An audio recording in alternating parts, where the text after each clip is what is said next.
ಸ್ವಾಮಿ, ತಾವೀಗ ಎಲ್ಲಿಂದ ಬಂದಿರಿ? ಇಲ್ಲೇ ಊರಿಂದ. ಚಕ್ರವರ್ತಿ, ನಾನು ರಣರಂಗದಿಂದ ಬಂದೆ.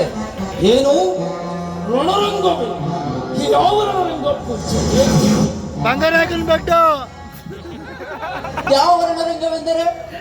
ಬಂಗಾರಾಗಿನ ಬೆಟ್ಟ. ಹಿಡಿದುಕೊಂಡು ಬರಲು ಹೋದ ನಿಮ್ಮ ದಳಪತಿಗಳಿಗೂ ಆ ದೇವತೆಗಳು ನಡೆದ ಮಹಾರಣರಂಗ.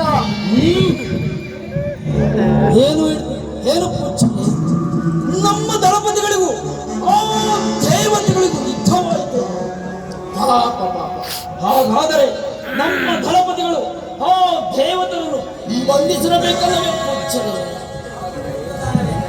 ಹೌದು ದಾನವೇಂದ್ರ, ನಿಮ್ಮ ಸೈನ್ಯವನ್ನು ಕಂಡೊಡನೆಯೇ ದೇವತೆಗಳು ಹೌಹಾರಿ ಎದುರಿಟ್ಟರು.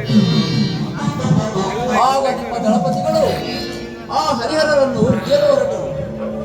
ಆಗ ಆ ಹರಿಹರರಿಗೂ ನಿಮ್ಮ ದಳಪತಿಗಳಿಗೂ ಮಹಾಯುದ್ಧವೇ ಜರುಗಿತು. ಏನು?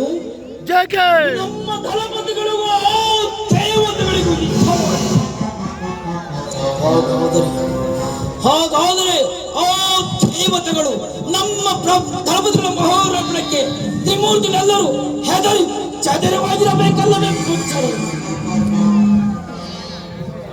ಮಹಿಷಾಸುರ, ಕೇಳು. ಬಂಧಿಸುವಷ್ಟರಲ್ಲಿ ತ್ರಿಮೂರ್ತಿಗಳ ಹಾಗೂ ಸರ್ವ ದೇವತೆಗಳ ಮಹಾಶಕ್ತಿಯಿಂದ